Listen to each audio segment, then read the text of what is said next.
most vulnerable. Not because we're women, but in that state, you can go through a lot of depression. That's correct, yes. So if you don't get the right care and attention, that's correct, depression sets in. And then so congratulations, good job. Thank you. And so now it's been active for how many years now? 2 years? 2 years now, 2 years now. Wow. How many people have you been able to help?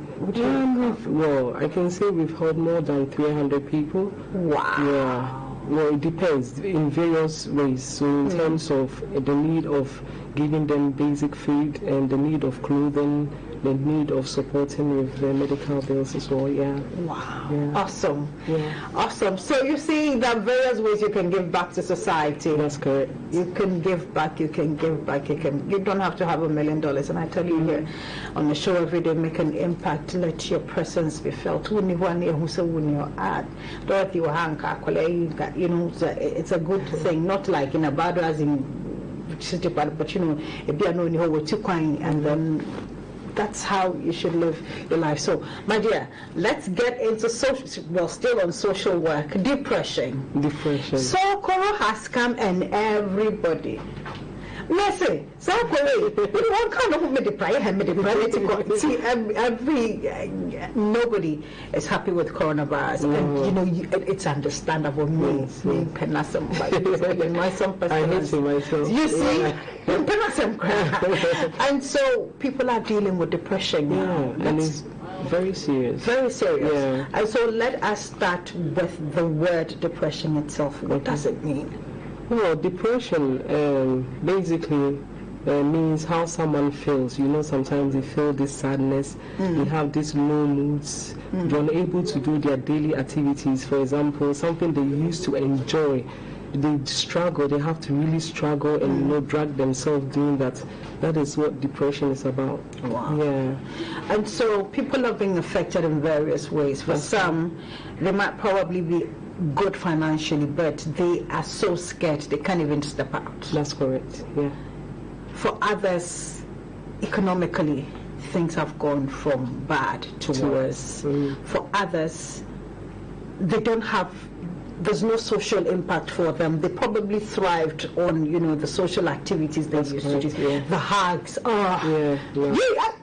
Tell you what, I really miss the hugs from my friends, It makes a difference. It makes a difference. It does. It makes a difference. Oh. Now there's a lot of isolation.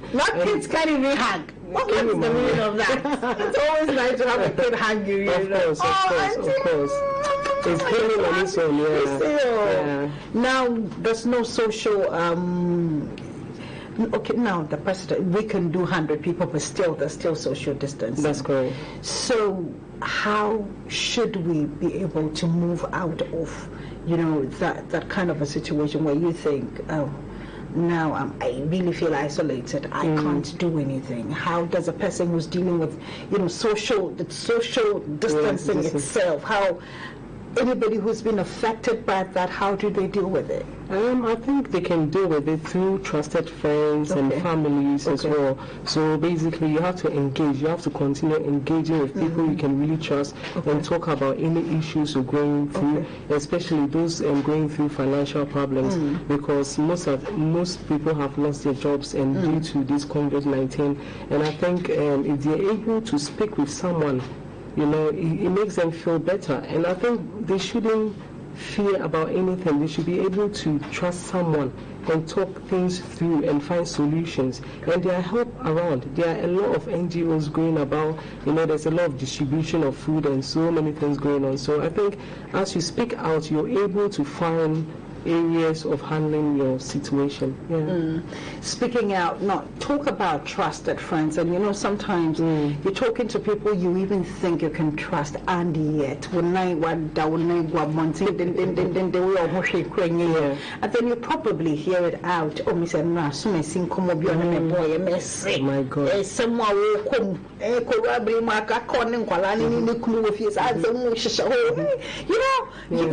You thought you could trust them.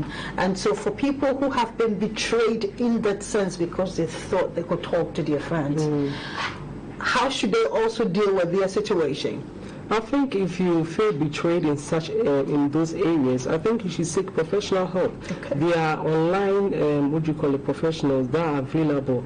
They are offering actually free services to counsel people. Great. So then, if you feel you're unable to vent or speak to someone, you're unable to trust, I think you should reach out, because they have the tools and the guidelines to be able to find ways of helping you. So the doctor the doctor can be able to also see you through any type of depression, or they can refer you to the appropriate departments. I think you shouldn't fear, you shouldn't suffer in silence. You should speak out. You should speak out and come out and talk about it. So the best way is to go with the professionals. With them is confidential, so nobody will hear about exactly, it. Yeah, so we're signing oath, we're swear oath, right? So that's it. They have a duty of care, so they can't breach that. Yes. And so now let's look at kids who are staying at home now. Yeah. And now they have moved from playing and hugging and pushing and shoving, which they enjoy thoroughly. That's if they're not being put in harm's way, they absolutely enjoy it. Yes, now they have to even they are isolated, and they say Dabena Koronabek, Auntie, Dabena Koronabek, I want to go back to school. You listen to them and they have concerns, and some of them do not even want to hear about the coronavirus. The commercials, because they don't even want to hear it, and I'm telling you, I've seen it. Okay, I've seen it myself as well. They don't even want to hear it. Not at all. For kids like that, what should parents do? How should parents handle it? I think parents should be able to speak with their schools, because with my children, they have online education, and they're able to go on Zoom to see each other and communicate, and So I think parents should all come together and find ways of reaching out for their children to be able to see each other.